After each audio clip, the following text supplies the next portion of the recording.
اور نہ ہی مجھے کام کرنے کے لیے ادھر ادھر کے دھکے کھانے پڑے تھے، بلکہ انہی دوستوں کے توسط سے میں کچھ ایسے لوگوں سے مل گیا تھا جو میرے ہی جیسے خیالات رکھتے تھے، اور ان کی وجہ سے مجھے کام بھی مل گیا تھا۔ وہ بھی جائز ناجائز کے چکر میں نہیں پڑتے تھے، اور ان کی وجہ سے میں لاکھوں میں کھیلنے لگا تھا۔ مجھے اس بات کی کوئی پرواہ نہیں تھی یہ پیسے کہاں سے آ رہے تھے اور کس طرح سے آ رہے تھے، اور گھر والوں کو میں نے اس بارے میں کچھ بھی نہیں بتایا تھا۔ گھر والے سمجھتے تھے کہ میں یہاں پر ڈرائیونگ کر رہا ہوں اور محنت مزدوری کر کے ان کا پیٹ پال رہا ہوں، اور ان کی سوچ پر میں زوردار کہکا لگا کر ہنس پڑتا اور سوچتا کہ کیا محنت مزدوری کرنے سے بھی انسان عیش کر سکتا ہے۔ ان دنوں میں ایک دوست کے ساتھ جڑ گیا تھا جو میرج بیورو کا کام کرتا تھا، اور پھر کچھ ٹائم کے بعد وہ دوست وہاں سے چلا گیا تو یہ کاروبار میرے حوالے کر گیا۔ میں بیوہ عورتوں کے رشتے کرواتا تھا، مگر اس سے پہلے ان سے جو مجھے پسند آ جاتی تھی میں اسے اپنی خواہش پوری کرتا تھا، اور اس کے بعد میں اس کا رشتہ کرواتا تھا۔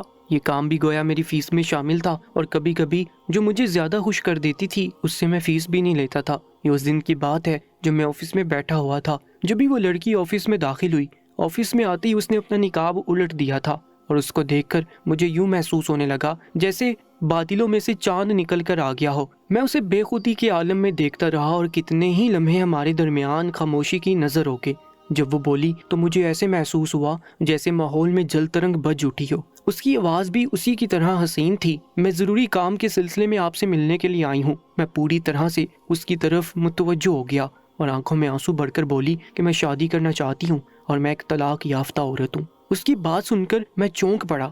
طلاق یافتہ؟ کتنا ٹائم ہو گیا آپ کی شادی کو؟ وہ کہنے لگی کہ میری 4 بار شادی ہوئی اور چاروں بار طلاق ہو گئی۔ اس کی بات سن کر میں ہکا بکا رہ گیا تھا۔ ایسا بلا کیسے ہو سکتا تھا؟ اس قدر حسین ترین لڑکی، وہ جس کی زندگی میں شامل ہو جاتی اس کے لیے تو انسان دنیا چھوڑ جاتا، اور لوگوں نے اس لڑکی کو چھوڑ دیا۔ میری وجہ پوچھنے پر وہ کہنے لگی کہ بس سکھ نصیب میں نہیں تھا تو کسی کے ساتھ زیادہ عرصے تک سفر نہیں چل سکا، اسی لیے میں آپ کے پاس حاضر ہوئی ہوں۔ آپ کی میں نے بہت تعریف سنی ہے اور مجھے یقین ہے کہ آپ میری ضرور مدد کریں گے۔ مجھے کسی اچھے سے ہم سفر کی تلاش ہے۔ میں نے اسے کہا کہ میں جلدی آپ کو بتاؤں گا، آپ مجھے اپنا ایڈریس دے دیں، میں حاضر ہو جاؤں گا۔ تبھی وہ ہچکچاتے ہوئے بولی کہ ایڈریس ابھی نہیں دے سکتی، میں کچھ دنوں کے بعد دوبارہ حاضر ہو جاؤں گی۔ اصل میں میرے گھر والوں کو پتہ نہیں ہے کہ میں خود رشتے کی تلاش میں یہاں پر آئی ہوں، میں انہیں بتانا بھی نہیں چاہتی ہوں۔ یہ بات سن کر انہیں عجیب لگے گا۔ میں اس کی مجبوری کو سمجھ گیا تھا۔ وہ پھر اجازت لے کر کچھ دن بعد آنے کا کہہ کر وہاں سے چلی گئی۔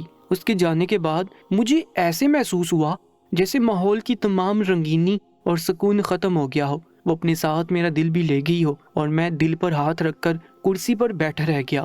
اب میں اس سوچ میں تھا کہ میں اس لڑکی کو کیسے حاصل کروں، کیونکہ میں اس لڑکی کے ساتھ کچھ وقت گزارنا چاہتا تھا، اور اس کے لیے اس لڑکی کو مجھے اپنی جال میں پھنسانا تھا۔ اور اب جب وہ لڑکی میرے جال میں پھنس گئی تھی تو اس کی باتوں نے مجھے اندر تک جھنجھوڑ کے رکھ دیا۔ ساری زندگی ماں باپ اچھائی برائی کا درس دیتے رہے، مگر ان کی باتوں میں ایک کان سے سن کر دوسرے کان سے نکالتا رہا۔ کتنے سال تک میں زنا جیسے کبیرہ گناہ میں ملوث رہا اور مجھے کبھی بھی احساس ندامت نہیں ہوا تھا۔ اب اس لڑکی کی بات نے گویا میرے دل کو چیر کے رکھ دیا تھا۔ میں دل کے مقام پر ہاتھ رکھ کے زمین پر بیٹھتا چلا گیا۔ میری آنکھوں سے آنسو بہ رہے تھے اور مجھے بے پناہ اپنے رب سے خوف محسوس ہو رہا تھا۔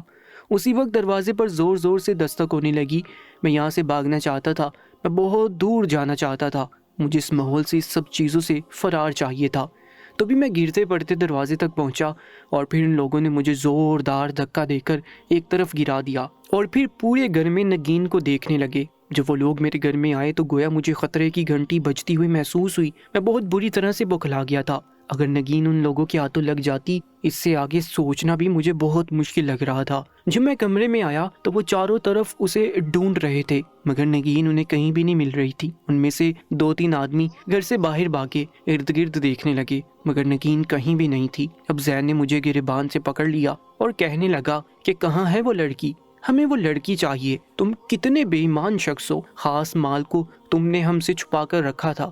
جانتے ہو کہ یہ ہمیں کتنا پیسہ دے گی؟ میں تو ان کی کوئی بات نہیں سن رہا تھا۔ میں اسی بات پر خوش تھا کہ نگین یہاں سے بھاگ گئی تھی اور ان کے ہاتھ نہیں لگی تھی۔ شاید جب میں اس کی طرف غلط ارادے سے بڑھا تھا، وہ تبھی ڈر کے یہاں سے بھاگ گئی تھی۔ جو بھی تھا سب صحیح ہو گیا تھا۔ اگر وہ ابھی تک یہاں پہ رہتی تو نہ جانے یہ لوگ اس کے ساتھ کیا سلوک کرتے، اور بھی میں خود کو کبھی معاف بھی نہ کر پاتا۔ وہ لوگ مجھ پر غصہ کرتے، بکتے جھکتے یہاں سے چلے گئے، اور نگین کی وجہ سے جیسے دوبارہ میں نے زندگی پائی تھی۔ میں نے اس دن توبہ طائب کی، اللہ کے حضور سجدے میں گر گیا، میں پوری رات روتا رہا، اللہ سے گناہوں کی معافی مانگتا رہا۔ اب میرا کسی بھی چیز میں دل نہیں لگ رہا تھا، اب میں نے سب الٹے سیدھے کام چھوڑ دیے تھے۔ کتنے دن ہو گئے تھے میں گھر میں ہی قید رہا تھا، میں گھر سے باہر ہی نکل رہا تھا۔ مجھے یہ بھی ہوش نہیں تھا کہ میرے سر کے بال بڑھ گئے تھے، میرے چہرے پر داڑھی اگ گئی تھی۔ میں بس 5 ٹائم اذان کی آواز پر نماز ادا کرتا، رو رو کر خدا سے معافی مانگتا اور پھر سے سو جاتا۔ یہی آج کل میری مصروفیات تھی۔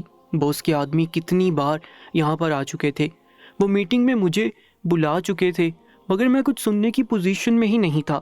اب تو وہ لوگ بہت جھنجھلانے لگے تھے، وہ مجھ پر غصہ کرنے لگے تھے۔ ان لوگوں کا کہنا تھا کہ جب سے میری زندگی میں نگین نامی لڑکی آئی ہے، میری زندگی بالکل بدل کے رہ گئی ہے، اور وہ کہنے لگے کہ سب کا انتقام وہ اس لڑکی سے ضرور لیں گے جس نے تمہیں سرتاپا بدل کے رکھ دیا، اور یہ اس نے اچھا نہیں کیا، اسے اس کی غلطی کی سزا ملے گی۔ اور میں شدت سے خواہش کر رہا تھا کہ کبھی بھی نگین ان لوگوں کے ہاتھ نہ لگے۔ اس دن میں یہی سب سوچ رہا تھا جب دروازے پر دستک ہوئی، دروازہ کھولا تو سامنے نگین کھڑی تھی، اور اس وقت بالکل بدلے ہوئے حلیے میں تھی۔ اس وقت وہ اکیلی نہیں تھی بلکہ اس کے ساتھ ایک مرد بھی تھا۔ وہ دونوں آ کر میرے سامنے بیٹھ گئے اور پھر مجھ سے ایک ڈیل کرنے لگے۔ ان کی بات سن کر میں سوچ میں پڑ گیا۔ میں پرسوچ نگاہوں سے نگین کے چہرے کی طرف دیکھنے لگا، میں جو ہمیشہ سے اس کھوج میں تھا کہ وہ کون تھی، کہاں رہتی تھی۔ اب جب مجھے اس کا سچ پتا چلا تو مجھے اس پر فخر محسوس ہو رہا تھا۔ تبھی ان لوگوں نے مجھ سے اپنا سوال دوبارہ دہرایا تو میں نے اس بات میں سر ہلا دیا اور کہا کہ میں آپ لوگوں کی ضرور مدد کروں گا، اور جیسا آپ لوگ کہیں گے ویسے ہی کروں گا۔ مجھے اس فیصلے نے ان دونوں کے چہرے پر خوشی کی لہر دہرا دی تھی، اور وہ دونوں مجھ سے ہاتھ ملا کر وہاں سے چلے گئے۔ اور پھر کچھ دنوں کے بعد سوچے سمجھے منصوبے کے تحت جو میں آفس میں موجود تھا تو نگین میرے پاس آئی۔ وہ آج بھی اسی برقعے میں ملبوس تھی، اور اب جب میں اس کا سچ جان گیا تھا تو مجھے اس بات کا کوئی ڈر نہیں تھا کہ اگر زین لوگوں نے اسے دیکھ لیا تو کیا ہوگا۔ اسے یہاں پر آئے ہوئے تھوڑی ہی دیر گزری تھی، میرے اندازے کے مطابق ان لوگوں کو نگین کی یہاں پر آنے کی اطلاع مل جانی تھی، اور ایسا ہی ہوا۔ تھوڑی دیر کے بعد زین وہاں پر آ گیا اور مجھے نگین کو اس جگہ پر لے جانے کا کہنے لگا۔ اس نے مجھے اس بات کی دھمکی دی کہ اس لڑکی کو ہم ویسے بھی اٹھوا لیں گے، مگر تمہارے ساتھ ہماری دوستی دشمنی میں بدل جائے گی، اور تم جانتے ہو کہ ہماری دشمنی کیسی ہوتی ہے۔ میں اس کی دھمکی سے مرعوب نہیں ہوا تھا، بلکہ یہ تو ہماری سوچی سمجھی سازش تھی جس پر عمل کرنا ضروری تھا۔ میں نے نگین سے کہا کہ آپ کو میں ایک جگہ پر لے کر چلتا ہوں، آپ کو میں نے کسی سے ملوانا ہے، وہ بہت امیر شخص ہے اور وہ آپ سے شادی کرنا چاہتا ہے۔ نگین نے پہلے تو انکار کیا، پھر ہمارے ساتھ اٹھ کھڑی ہوگی۔ زین نے یہ سب کچھ مجھے اکیلے کہا تھا، اور یہ کہنے کے بعد وہ باہر جا کر گاڑی میں بیٹھ گیا تھا، اور پھر نگین کو جب میں اس جگہ پر لے کر آیا تو سب لوگ وہاں پر موجود تھے، اور پھر نگین کو وہاں پر چھوڑنے کے بعد جب میں واپس مڑنے لگا تو وہ چیختے چلانے لگی، میری منتیں کرنے لگی کہ مجھے یہاں پر چھوڑ کر مت جاؤ، مگر میں نے اس کی ایک بھی نہیں سنی۔ وہ چلانے لگی، تم نے مجھے دھوکہ دیا ہے، میرے ساتھ غلط کیا ہے۔ ہم دونوں آپس میں بحث کر رہے تھے، ہمارا مقصد وقت کو ضائع کرنا تھا اور ان لوگوں کو خود میں الجھائے رکھنا تھا۔ تبھی وہاں پر وہ پارٹی بھی آ گئی جس کا سب لوگ انتظار کر رہے تھے، اور ہم لوگ بھی اسی پارٹی کو ہی دیکھنا چاہتے تھے، اس شخص کا چہرہ دیکھنا چاہتے تھے۔ گاڑی میں سے ایک شخص نکلا جس نے اپنے چہرے پر ماسک پہنا ہوا تھا، وہ آ کر ہمارے سامنے کھڑا ہو گیا، اور جب اس نے ماسک اتارا تو یہ دیکھ کر ہم حق تک رہ گئے، کیونکہ ایک معروف شخصیت تھی۔ وہ نگین کو دیکھ کر کہنے لگا، واہ، آج تو تم لوگوں نے کمال کر دیا، آج تم لوگوں نے مجھے خوش کر دیا، اور بدلے میں اب میں تم لوگوں کو خوش کر دوں گا۔ ابھی وہ لوگ یہ باتیں کر ہی رہے تھے کہ تبھی پولیس کی گاڑی کا سائرن بجنے لگا۔ وہ سب لوگ بوکھلا گئے کہ کیا ہو گیا ہے۔ پولیس نے چاروں طرف سے گھیر لیا تھا۔ ان لوگوں کو یہ بات سمجھنے میں دیر نہیں لگی تھی کہ میں نے مخبری کر دی تھی اور میں پولیس کے ساتھ مل گیا تھا۔ میرے باس نے پسٹل نکالا اور مجھ پر 2-3 فائر چلا دیے۔ میری آنکھوں کے سامنے اندھیرا چھا گیا تھا اور میں زمین پر گر گیا تھا۔ آخری منظر میں نے دیکھا کہ نگین میرے چہرے کے اوپر جھکی ہوئی تھی اور وہ بہت بری طرح سے خوف زدہ تھی، اور باس اس کو بالوں سے پکڑ کر پیچھے کھینچ رہا تھا۔ اس کے بعد میرا ذہن تاریکیوں میں ڈوب گیا۔ جب مجھے ہوش آیا تو سفید دیواروں کو دیکھ کر میں چونک گیا۔ میرے پاس نرسز اور ڈاکٹر کھڑی تھی اور ساتھ ہی کچھ پولیس والے تھے۔ تب مجھے اندازہ ہوا کہ میں زندہ بچ گیا ہوں اور محفوظ جگہ پر ہوں۔ تھوڑی دیر کے بعد نگین بھی وہاں پر آ گئی اور اس کے ساتھ کچھ پولیس کے آفیسر تھے۔ وہ مسکراتے ہوئے مجھ سے میرا حال چال پوچھ رہے تھے۔ باقی لوگ وہاں سے چلے گئے تھے، مگر نگین میرے سامنے کرسی پر بیٹھ گئی اور نظریں جھکائے نہ جانے وہ کس سوچ میں گم تھی۔ نگین دراصل سیکرٹ ایجنٹ تھی جو کہ خفیہ ایجنسی سے منسلک تھی، اور میں پاکستان سے یہاں پر آنے کے بعد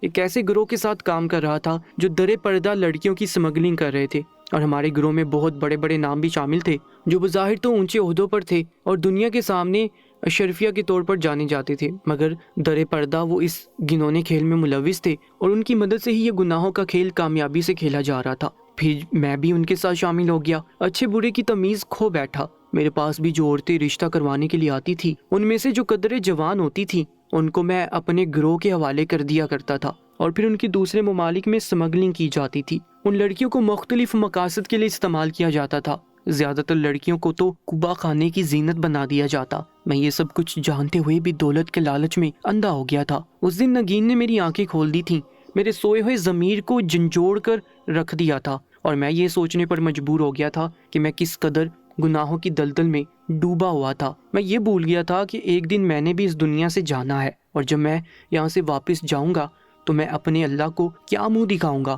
اپنے گناہوں کو میں کیسے خدا سے چھپا پاؤں گا؟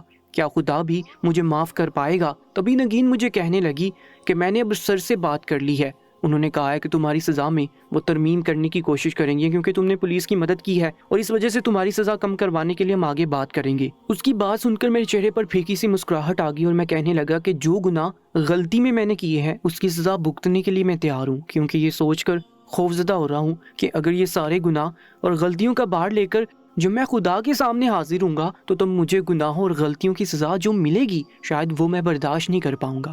اس لیے میں چاہتا ہوں کہ جب میں دنیا سے جاؤں تو میرے گناہ اور غلطیوں کا بوجھ قدرے ہلکا ہو۔ میرے صحت یاب ہونے کے بعد مجھے جیل میں ڈال دیا گیا تھا، مجھے 15 سال کی قید ہوئی تھی اور میرے گناہوں اور غلطیوں کی خبر میرے والدین اور خاندان والوں کو پہنچ گئی تھی۔ میرے سب بہن بھائی رشتہ دار جو میرے پیسوں پر عیش کر رہے تھے، اب وہ لوگ اس بات پر پچھتا رہے تھے کہ انہوں نے میرا پیسہ اپنی ذات پر کیوں خرچ کیا، کیونکہ یہ حرام کا پیسہ تھا اور ساری زندگی میرے خاندان والوں نے حلال پر ہی گزارا کیا تھا۔ اب میں جیل میں سارا دن خدا کی عبادت کرتا ہوں اور اسے اپنے گناہوں کی معافی مانگتا ہوں، اس امید پر کہ شاید وہ میرے گناہوں کو معاف کر دے۔ دوستو، ایسے ہی سچے واقعات اور سچی کہانیوں کے لیے ہمارے یوٹیوب چینل کو سبسکرائب کر لیجیے گا۔ اپنا بہت زیادہ خیال رکھا کریں۔ انشاءاللہ ملاقات ہوگی ایک نئی کہانی میں، تب تک کے لیے اللہ نگہبان۔